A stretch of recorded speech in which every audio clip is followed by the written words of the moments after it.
Nous allons effectuer les calculs de matrices avec la Casio Graph 35. Je vais d'abord rentrer les matrices, j'allume la calculatrice, je vais dans le menu Run. Dans l'onglet Maths se trouve l'outil de gestion des matrices.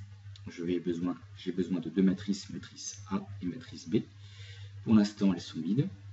Je valide exé sur la matrice qui m'intéresse. Ici, c'était la matrice A. Je rentre ces dimensions. Je veux 3 lignes, 3 colonnes. Je valide à nouveau. En ayant validé plusieurs fois, la matrice A apparaît avec tous les coefficients nuls que je vais bien entendu modifier. 3, 2, moins 1 sont les coefficients de ma première ligne. Je valide à chaque fois pour passer d'un coefficient à un autre. 1, 4, 5 sont les coefficients de ma deuxième ligne. 7, moins 3, 2 sont les coefficients de ma troisième ligne.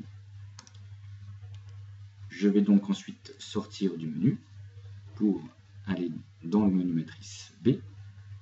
Je valide. Pareil, je vais choisir également une matrice 3 lignes et 3 colonnes que je vais compléter avec ces coefficients. Moins 1, 3, 5, 2, 1, moins 6, 1, 0 et 2.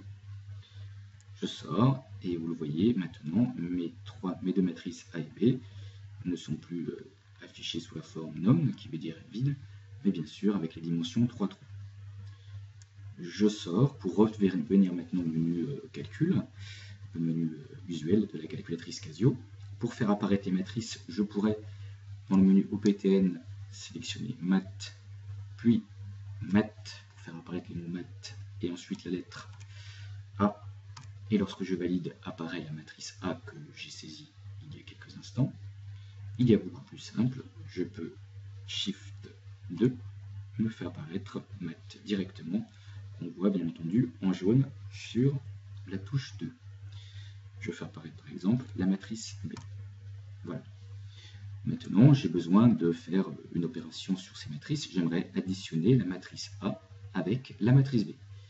Je sélectionne donc Maths A plus Maths B.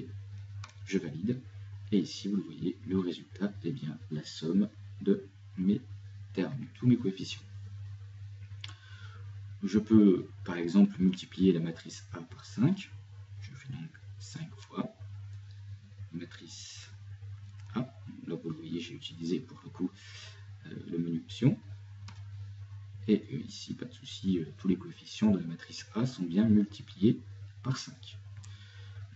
Je pourrais également, si je le souhaitais, calculer la matrice A moins 3 fois, pourquoi pas, la matrice B. Et j'obtiens ici les résultats que je souhaite.